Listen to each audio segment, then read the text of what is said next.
माघ महात्म्य द्वाविंश अध्याय श्री भगवान उवाच कहई प्रभु भगवान शुण उद्धव पाप पुण्य जे अबा धर्म वांछा अचे भावना करि थाए चित्ते बोलई कर्म मोर हीन पूर्वे न कली किछि पुण्य तेणुटीए शास्ति पाइली ए जन्मे दरिद्र होइली एबे मु कि बुद्धि करिबी केमते संसार तरिबी देबाकु शक्य मोर नाही ए धर्म आचरिबी मुहि पुणी ही करही विचार कथाए अछि प्रतिकार गोरुଙ୍କୁ घास देबी नीति तेणु पाइबी सतगति एमंत विचारी मनरे सुरभि ठारे दया करे नाना प्रकार घास पाणी निर्वाह करती नित्य आणी पर आपणार न बोली धेनु मुखरे देई मेली एमंत भावरे जे दिए ताहार धर्म केहू पाए खंडई सर्व पाप तार भव सागरु होए पार जाइब सई स्वर्गपुरे मुख सुखे अमृत भोग करे शुण उद्धव ज्ञान हेतु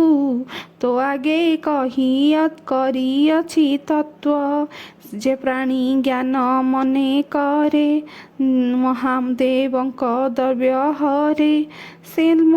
से लोक माने महापापी जमदंडई अंगे क्षपी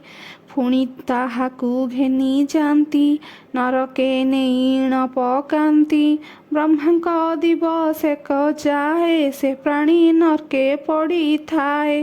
4,000 जुग गले से प्राणी से मोक्ष को लभे से लोक धर्म को विचारी जाती गंगा तीर्थ करी हरई सकल दूरित पुण्यता केहे करिब अंत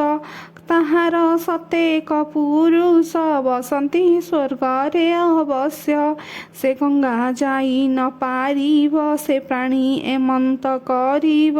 स्नान करु जहीं जहीं प्रथमे जल उभा होई भागीरथी गंगा बोलीण स्नान करिब डाकिण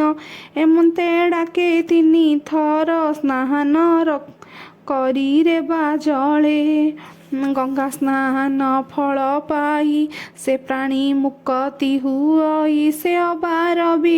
12 दिन आमिष करई भोजन से प्राणी महापापी होई अंते बहुत दंड पाई जमपादरु पूज शोणी अप्य न करे सेहु प्राणी बोलती प्रभु श्री वश्च एकथा नुह इटी मीच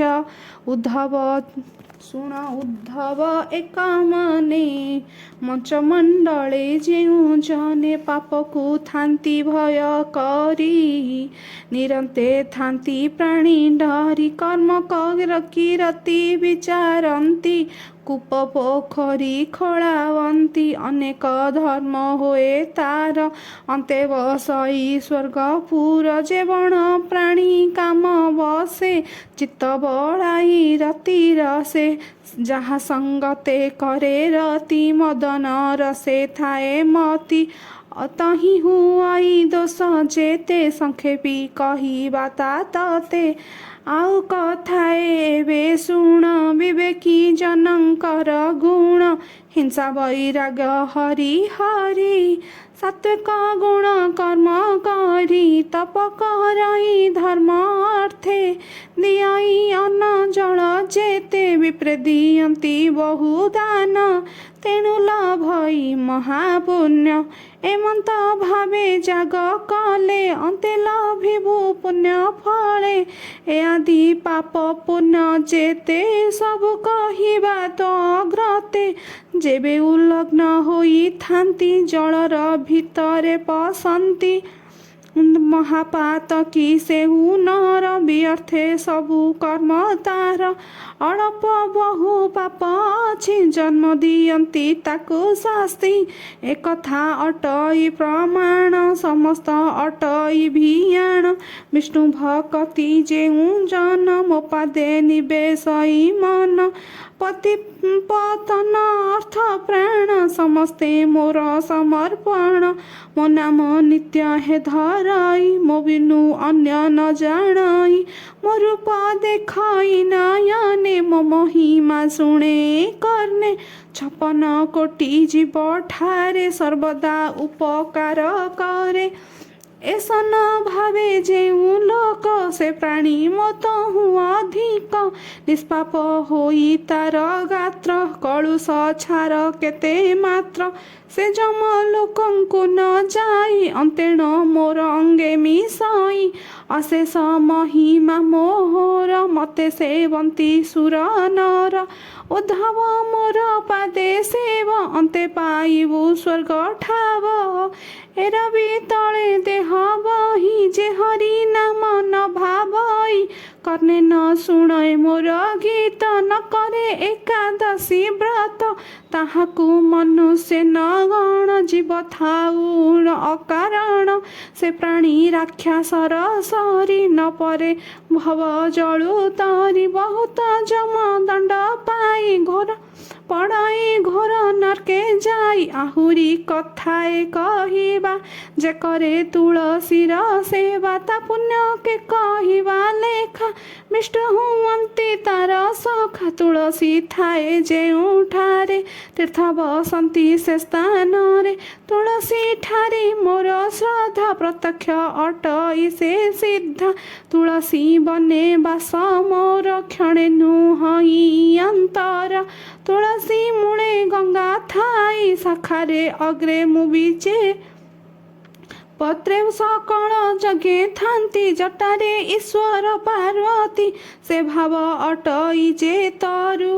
କେତା ମହିମା ଅନ୍ତ କରୁ ଯେ ଅବା ଧର୍ମ ବାଞ୍ଛା କରି ପ୍ରଭାତୁ ନିତ୍ୟ କର୍ମ ସାରି ତୁଳସୀ ଦେବୀଙ୍କି ସେବଇ ପୂଜାର ନାନା ବିଧି ଦେଇ ସେ ବୃକ୍ଷ ଯେତେ ପତ୍ରାବଳି ବିନା କାରଣେ ଯେ ବା ତୋଳି ଯେବେ ତୋଳିବ ଅକାରଣେ ଅନେକ ଦୋଷ ହୋଏ ତେଣେ ତୋଳିବ ବିଷ୍ଣୁ ପ୍ରୀତି ଅଥେ ବିରୋଧ ନ ଲାଗଇ ଏଥେ ବୃକ୍ଷ ନ ଛୁଇଁ ରାତ୍ର କାଳେ ଅବଜ୍ଞାନ କରିବ ତିଳେ ଏ ଆଦି ବିଧି ମତ ଯେତେ ଅର୍ଚ୍ଚନା କରି ଦୃଢ଼ ଚିତେ ଏହି ପ୍ରକାରେ ପ୍ରତିଦିନ ତୁଳସୀ ପୂଜେ ଯେଉଁ ଜନ ଯେତେ ପାତକ କରିଥିଲେ ଖଣ୍ଡଇ ତୁଳସୀ ସେବିଲେ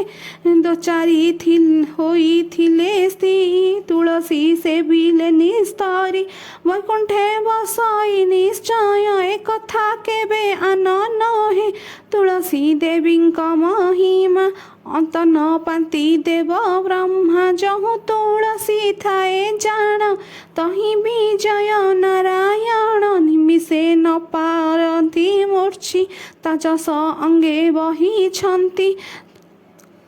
ତା ପତ୍ର ଯଦି ନ ପଡ଼ଇ ସେ ଦର୍ଭ ମେଧ୍ୟ ଅଟଇ ମୁଁ ତାହା ନ କରଇ ଗ୍ରାସ ମେଧ୍ୟ ଦର୍ଭ ମତେ ବିଷ ଥୋକାଏ କଥା ନ ଜାଣନ୍ତି ଦ୍ୱାରସି ଦ୍ୱାରେ ନ ଥାପନ୍ତି ରୋପ ନ ଦିଅନ୍ତି ପାଣି ଧର୍ମ ନ କରେ ସେ ପ୍ରାଣୀ ବସ୍ତ୍ର ପାଲଟି ନ ପୂଜନ୍ତି ବ୍ୟର୍ଥେ ପତ୍ରକୁ ଛିଣ୍ଡାନ୍ତି କରନ୍ତି ନାହିଁ ସେବା ଧର୍ମ ସେ ଲୋକ ମହାପାପୀ ସମ ତୁଳସୀ ଠାରେ କଲେ କାୟା ସେ ପ୍ରାଣୀ ମୋହର ଦୋରାହା ତାହାକୁ ନାହିଁ ସତ ଗତି ଅନ୍ତେ ଅନେକ ଦଣ୍ଡ ପାନ୍ତି ଏକଥା କେ କହିଆ ନ ଧ୍ରୁବଏ ଶ୍ରୀମୁଖ ବଚନ ଉଦ୍ଧବ ଏବେ ହେତୁ କର ତୁଳସୀ ସେବିଣ ନିସ୍ତର ତୁଳସୀ ବଲ୍ଲଭ ଚରଣେ ପାମର କୃଷ୍ଣ ଦାସ ଭଣେ ଉଦ୍ଧବ କହିଲେ ମୁରାରୀ ଏ ଅନେଶ୍ୱତ ପଦ ସ୍ମରି ଇତି ଶ୍ରୀ माघ महात्म्ये महापुराणे श्रीकृष्ण उद्धव संवादे पाप पुण्यचरित